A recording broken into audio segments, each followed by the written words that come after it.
যে বৈষম্যহীন সমাজ প্রতিষ্ঠার জন্য শহীদ ওয়াসিম আকরাম নিজের জীবন দিয়েছেন, সেই বৈষম্যটি আজকেও সমাজ ব্যবস্থায় আসলে রয়ে গিয়েছে। এটি শহীদ ওয়াসিমকে যে আলাদা চোখে দেখছে বা ভিন্ন দৃষ্টিশক্তিতে দেখছে, সেটিও গুপ্ত সংগঠনের তৎপরতা থাকতে পারে বলে আমাদের মনে হচ্ছে। আপনারা জানেন যে 16ই জুলাই দিনের শুরুতে শহীদ আবু সাইদ রংপুরে শহীদ হয়েছিল এবং তার কিছুক্ষণের পরেই চট্টগ্রামের প্রথম শহীদ হিসাবে শহীদ ওয়াসিম আকরাম আমাদের সহযোদ্ধা, আমাদের ভাই এবং বাংলাদেশ জাতীয়তাবাদী ছাত্র দলের চট্টগ্রাম কলেজের আহ্বায়ক কমিটির সদস্য জনাব শহীদ ওয়াসিম আকরাম যেভাবে শহীদ হয়েছেন, বিশেষ করে আপনারা জানেন যে তিনি সামাজিক যোগাযোগ মাধ্যমে তিনি একটি আহ্বান জানিয়েছিলেন যে চলে আসুন 16 শহরে। এই আহ্বান শুধুমাত্র কোটা সংস্কারের জন্য ছিল না বা একটি চাকরি পাওয়ার জন্য ছিল না, যে কথাটি আসলে বারবার বলতে হয়। শহীদ ওয়াসিম আকরাম তো একটি বিরোধী মতের ছিলেন। তিনি সবসময় জানতেন যে এই খুনি হাসিনার রেজিমে যদি তিনি চাকরির পরীক্ষায় উত্তীর্ণ হতেন, তাকে কখনোই চাকরি যোগদান করতে দেওয়া হতো না। কিন্তু তারপরেও তিনি সবাইকে আহ্বান করেছিলেন এই জন্যই যে খুনি হাসিনার যে অবৈধ যে শাসন ব্যবস্থাকে বিলুপ্ত করা এবং একটি গণতান্ত্রিক বাংলাদেশের স্বপ্ন এবং একটি জনগণের সরকার প্রতিষ্ঠার জন্য যে আন্দোলন সংগ্রামগুলো হয়েছে, বিশেষ করে 2014, 18 এবং 24-এর সে আন্দোলনগুলোতে যে ঐক্যবদ্ধভাবে আন্দোলন পরিসমাপ্তি করার জন্যই 16 শহরে তিনি সবাইকে ডাক দিয়েছিলেন। সুতরাং আজকের এই দিনে দাঁড়িয়ে যেটি একটু আগে আপনারা বললেন, আমাদের সংগঠনের সিনিয়র সভাপতি যেটি বললেন, এটি খুবই অনাকাঙ্ক্ষিত। যে এর আগেও আমরা বহুবার গণমাধ্যমে বলেছি যে বাংলাদেশে জুলাই এবং আগস্টে যতজন শহীদ হয়েছে তার মধ্যে আইকনিক শহীদ হিসাবে শহীদ ওয়াসিম, শহীদ আবু সাইদ, শহীদ মুগ্ধর নামটি সমুচ্চর উচ্চারিত হচ্ছে।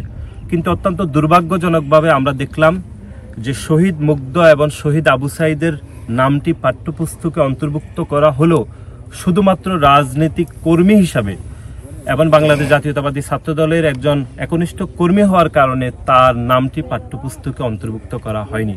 এটি নিয়ে আমাদের দলের পক্ষ থেকে কথা বলা হয়েছে। আমাদের দলের ভারপ্রাপ্ত চেয়ারম্যান 12 তারিখে এই বিষয়ে কথা বলেছেন। আমাদের সংগ্রামী মহাসচিব জনাব পিকজা ফখরুল ইসলাম আলমগীরের চট্টগ্রামের তারুণ্যের সমাবেশে তিনি বলেছেন যে চট্টগ্রামের প্রথম শহীদ হিসাবে শহীদ ওয়াসিম আকরামের নামটি যেন পাঠ্যপুস্তকে অন্তর্ভুক্ত করা হয়।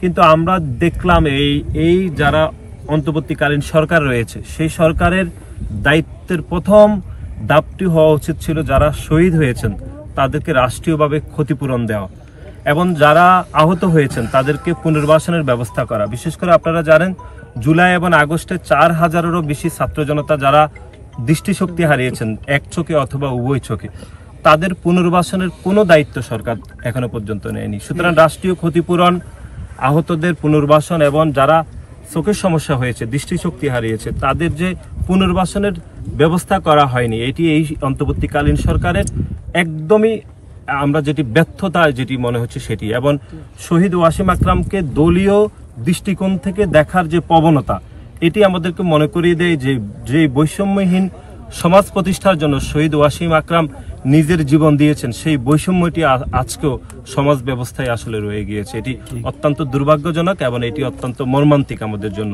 আমরা বাংলাদেশ জাতীয়তাবাদী ছাত্র দলের পরিবারের পক্ষ থেকে আমরা যেটি অনুধাবন করছি যে জুলাই আমাদের সকলের, জুলাইয়ের যে আন্দোলন সেটি আমাদের সকলের ছিল, জুলাইয়ের সকল শহীদ আমাদের, জুলাইয়ের যত সফলতা আছে সেটি আমাদের সকলের। একই সাথে জুলাইয়ের যে ব্যর্থতাগুলো, বিশেষ করে যেটি বারবার বলতে হয় সেটি হচ্ছে যারা শহীদ হয়েছে তাদের রাষ্ট্রীয় ক্ষতিপূরণ দেওয়ার দায়ভার যাদের দেওয়া উচিত ছিল, যাদের উপর অর্পিত করেছে জনগণ, তারা এটি চরমভাবে ব্যর্থ হয়েছে।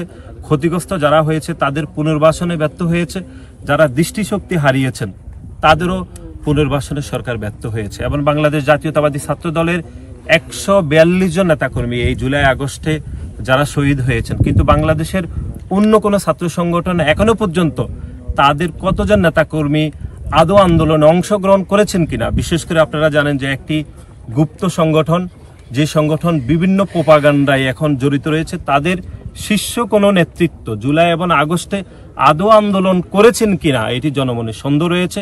এবং তারা জুলাই আগস্টে আন্দোলনে ছিলেন এরকম একটি তথ্য প্রমাণও কিন্তু গণমাধ্যমে তারা হাজির করেনি। সুতরাং এখনকার যে শহীদ ওয়াসিমকে যে আলাদা চোখে দেখছে বা ভিন্ন দৃষ্টিশক্তিতে দেখছে, সেটিও গুপ্ত সংগঠনের তৎপরতা থাকতে পারে বলে আমাদের মনে হচ্ছে।